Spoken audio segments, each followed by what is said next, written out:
What we'll be doing today is just running you through what Rafa Benitez has been saying in his press conference today. And there's a couple of team news, which I'm sure you'll see obviously at the bottom as well. A couple of individual news happening as well. I'll be answering just some of your Q&As. I'm not expecting many of you to be watching due to the fact that it's 3:30. We normally do our streams a little bit later than this.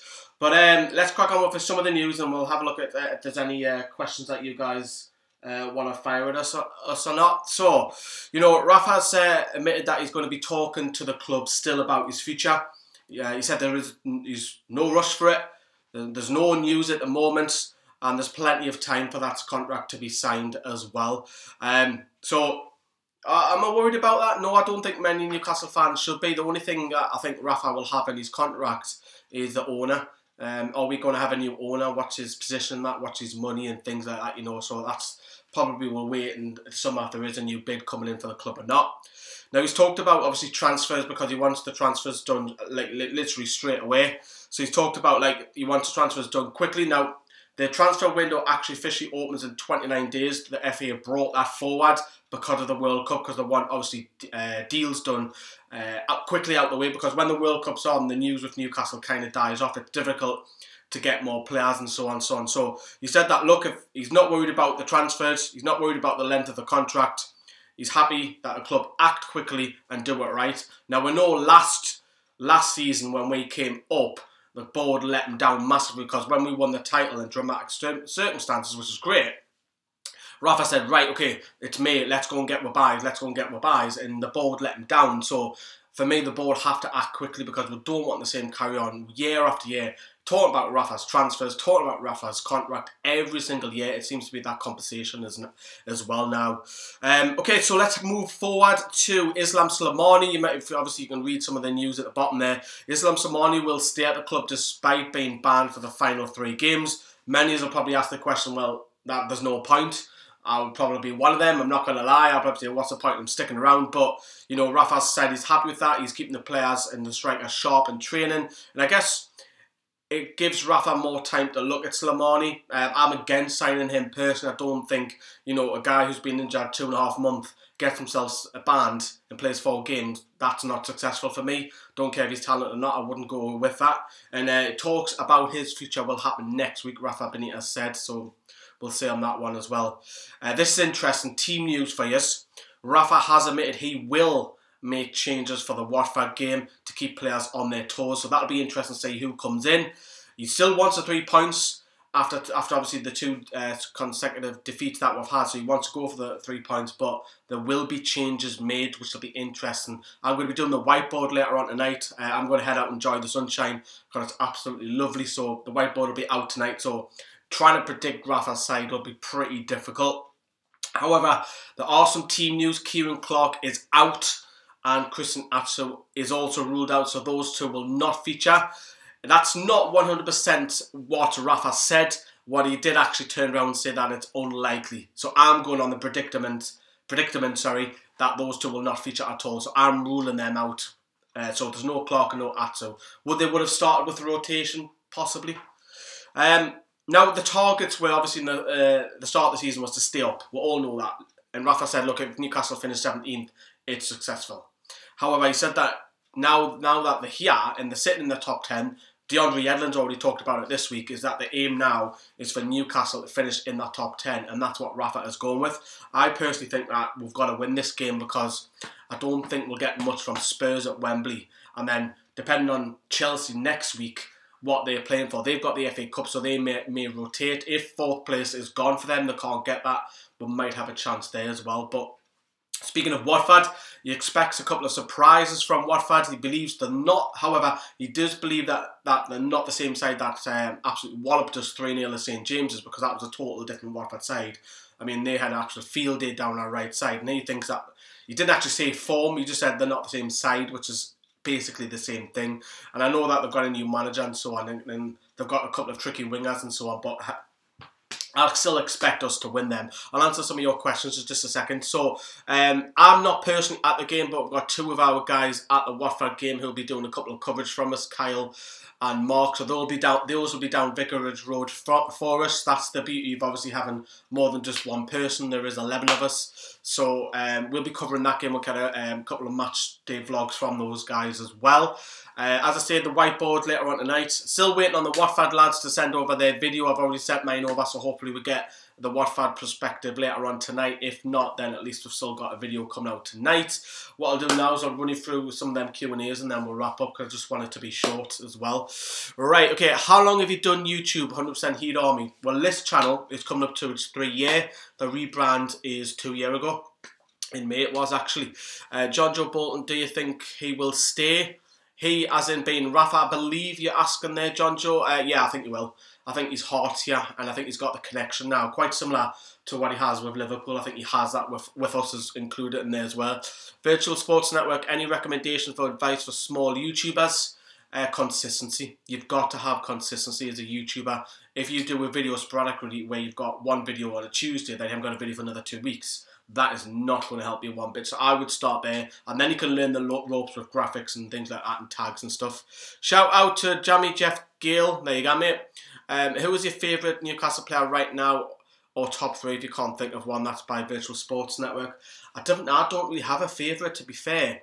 I think player of the season for me is Jamal Lascelles. That's my own accord, and there will be actually for you guys for a chance to vote for players of the year, goal of the season, blah blah blah, match of the year, etc. later on this month as well, for you guys to pick that for our channel as well. Who is your #1 transfer target going into summer by Virtual Sports Network? I think we've got to have a striker. I think a proven striker, someone that we all know. Doesn't have to be from the Premier League, it can be from Serie A, Bundesliga, even Liga 1 or La Liga. I would probably want that, someone that we know that's going to score with goals and be fit. I couldn't throw a name at you. I really couldn't. Yo, Rohan, how you doing? Darlow, I think will start. Do you think Darlow will start tomorrow? See, I don't. I think it'll be Dubravka for the rest of the season, and then we'll sign him permanently. We'll activate that clause that we'll have in his loan. What's your prediction for Brighton versus Man U? I think Brighton have got a horrible run in. They're quite similar to Huddersfield, haven't they? They've got all the big boys. I think Brighton will probably just be safe. But if Man U win that game, Brighton will be really nervous because they've got Liverpool, and I think it's one of the big boys to come as well. Jack Chater says, why sign Soleimani if we get Mitrovic back? It's that old debate, isn't it, about Mitrovic, isn't it? I mean, I love Mitrovic, and I think, although he might not be a starter for you, I believe he can make things happen if you play it to his strength, which is getting the ball in and long balls, and he's a handful, and I think that's something that we need from the bench, and he's more... People talk about Mitrovic kicking out and all that sort of stuff, with Soleimani's done exactly the same. So, will United win the FA Cup against Chelsea? That's by Brad. I don't know. It's a difficult one, because if Chelsea... Antonio Conte's last game, you'll want to go out with a bang. I'm going to say Chelsea. I'm going to get Chelsea on that one. What do you think of Mitrovic's future is by Virtual Sports Network? I think Mitrovic's future is unfortunately away from the club. Yes, he's banging the goals for Fulham, unbelievable, but if we cash in from him, get 15 to 20 million, I think Rafa will be happy with that. I really do. Hiya, Luke, how are you doing, mate? Do you think Mike Ashley will leave? It all depends if Amanda Stevie... and I've gone on record and I said that on Maiden Tiny Way News, that I think Amanda Stevie will come back in for the club, so hopefully he does leave. If we don't get a bid, then I think he'll stay, of course he will. John Joe says, do you think Jamal not going to the World Cup will help him stay with us? Well, his value's rocketed anyway. I mean, if you sell Jamal Lascelles right now, you'd be worth, what, 40 million, I would say? Because he's English, because he's young, there's not many English players about, and you've got to fill your criteria in your 25 matchday squad. So I think he'll go for 40 million onwards, regardless if he goes to the World Cup or not. Who do you think will need to sell in this summer, says Virtual Sports Network? I think you've got to sell all your fringe players. You've got to get rid of them. I'm talking the likes of Jesus Gamas. You know, you're talking about Mankio, maybe. You know, Rob Elliott. Unfortunately, Haidar will go on a free agent. I don't rate Isaac Hayden personally myself either. So, you know, there's Save out on loan, Mitrovic out on loan. So there's several that you can get shifted out. There's going to be up to 10 that we need rid of as well. Would you have Barnes Cisse back? Well, Cisse actually follows us over on Twitter. So, no, I think they've done their time. They've had their honeymoon period with the club. They've gone on to... I wouldn't have them back. I don't think they'll massively improve us, but it'd be nice to see them in the World Cup. Will's got that group for the World Cup, so he'll obviously be talking about them quite a lot as well. What else we got? Brad, I hope not. Sam says, do you think a realistic Who do you think is a realistic summer to sign in for Newcastle? First of all, you would look at the 3 clubs that go down, wouldn't you? And try and pinch one of their star players. So, if I look at them, the first player I think of the bottom 3 is probably Shaqiri. I think he could be realistic if Stoke go down. He'll not play in the Championship, so why not? You know, he'll be that brilliant creativity where you play him out on the right or you play him in the 10. I think Newcastle need that as well, especially if we don't get Kennedy as well. Washing machine killer. Do you think Chelsea will rest their players when we play them? Yes. If the Champions League is over, I do expect not the full changes because Conte will want them being match fit going into that FA Cup, but I do believe he'll still play a few of the kids coming into there as well. Luke says, I think Matt Ashley will sell Jamal, John Joe and Gale. I'll sell Dwight Gale, I'm not going to lie to you. I don't think he's Premier League proven personally. Brad says, what? Would you have Balotelli at Newcastle? I'd have his drama, because he's a bit of a Fruit Loop, isn't he? But yeah, he's done well in League One since he's left Liverpool. It's his attitude that I worry about, and Rafa Benitez doesn't like that. Personally, if you had 15 million Spain, you had Balotelli coming, I wouldn't be against it. I don't think Rafa would have it, mind you, but it's not something I would pinpoint and say, let's go and get him. It's not something I would do, but I wouldn't be against it, you know.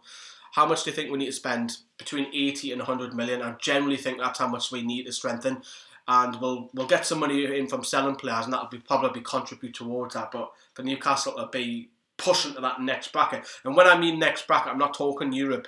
I'm talking about small margins between probably 7th to 10th. So the likes of Burnley and Everton are. I think that's where we've got to strengthen to get into that next little bracket up, and then after that Europa League, and then we can dream of Champions League way down the line. Whether that'll happen or not is another question. Andrew says, how far do you think England will go in the World Cup? I think we'll get out of group stages. I think we'll struggle against Panama and Tunisia due to the fact that they'll play 11 men behind the ball. I don't see it being pretty. That's why I think the likes of a John Joe Shelby is key for that, or a big man up front where you can just lump it in. Even like, I'm not saying take Peter Crouch on or Andy Carroll, of course not, but someone like that where you can target in the last 10 minutes, because they're going to put 10 11 men behind the ball, aren't they? But I think we'll get the last 16, and then if we finish second in our group, we might play Colombia, which I fancy Colombia turning us over, mind. Virtual Sports Network. Do you know Dries Martins is a great striker for Napoli and Serie A, but his release clause is only 25 million. Yeah, Martins, yeah, used to be a Belgian winger. We've converted into striker. We were linked to him heavily last year. The only thing is it's his age, isn't he? He's 29, 30 now. You will score goals. I'll probably take him, be honest, but I don't think you'll get many years out of him. That's the only issue. Ronaldo should come. Yeah, let's get Ronaldo. Our washing machine killer, Shelby's passing and Vardy's pace would be brilliant in the World Cup working together. I know, but is John Joe Shelby going to go as well? Right, I'm going to wrap up because I'm going to head out. Till later on tonight, as I've touched upon as well, I've got the whiteboard, and hopefully the Watford lads send their video over. If not, we'll just have the whiteboard out tonight as well. But thanks obviously for sticking by. Thanks for watching. Watch what you're doing. Have a good evening, whatever you're up to. And get yourselves out in the sun. See you. Ta-ra. Bye.